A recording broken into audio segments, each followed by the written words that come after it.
And now, your weather authority. Sponsored by McElroy's Seafood Restaurant, Biloxi. Well, welcome back, South Mississippi. Starting off here with our satellite and radar, which you can see is largely clear of much cloud cover going on, which we had plenty of yesterday, and even some rain in the area, which is now all gone. Everything pushing off towards the east. We do have a front up there in the top left corner of your screen. Looks like it might arrive just in time to bring us some cooler weather for Christmas.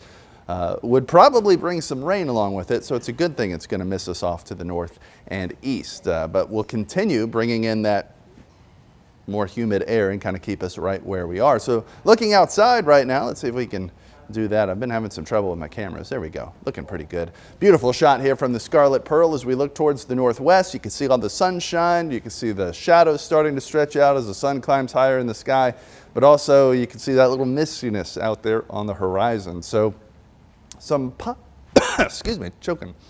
Some possible areas of patchy fog, especially further inland where it cooled down a little bit more, but otherwise nothing but sunshine and some very light cloud cover in the sky. So let's get back to the forecast here. You can see that satellite once again. We'll take a look at the temperature change. That's the big thing. You know, it is officially winter now, so things should be cooling off. And we are about 10 to 15 degrees cooler than we were by this time yesterday, but it's a very short-lived change. That only knocks us down into the mid to upper 50s, low 50s, and a few cooler locations like Pascagoula there sitting at 51. Everybody else more mid to lower 50s, and even a couple of upper like Gulfport there at 57. Very rare to see Gulfport above Biloxi, so sometimes you get those changes in there.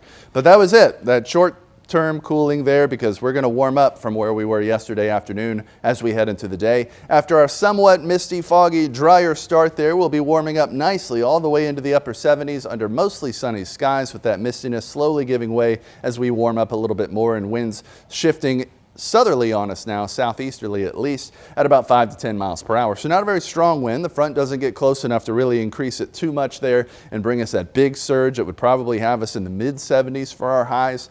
We'll stay into those lower in the days ahead, but today 10 degrees above that normal right there. You see tonight about 13 above the normal, where we should be in the mid chilly 40s, which would feel appropriate for the day before Christmas Eve, or heading into Christmas Eve morning there, but we are well above that, and thankfully far above that 18-degree record there set in the late 80s. As we head into tonight, though, again 57, foggy and a little bit cool. Likely not going to be too big of an issue, not widespread or dense fog, though it's not impossible either with as calm as it's going to be. I just expect that cloud cover to keep us slightly on the warmer side of things, acting as a bit of an insulator, keeping us from seeing it too thick out there. But we will see it. We'll see that mistiness in the air. We'll still see patches of sunshine all throughout today, getting through those clouds. As we head into Wednesday, it gets a little bit more cloudy. There's that morning fog. Now you're seeing the clouds surging in because that high, which is very, very weak, just kind of lingering just off towards the east of us, continues to push in that moisture. Eventually that moves further east and a front starts closing in on us, getting a little bit closer, but once again falling apart there. So not coming close enough to give us that big surge, but throughout it all, you see that broad area of all those red arrows, making things generally warmer and more humid out there. But weakening a bit here in the next couple of days, which is why we'll back off all the way to 70. The nice, cool, wintry 70 there for Christmas Day on Thursday. Looking pretty good after that, though, as we continue to warm just a little on the cloudy side, and we'll stay that way all the way until Sunday when a front moves through, getting us to our warmest in the mid 70s before knocking us back 20 degrees by the very next day.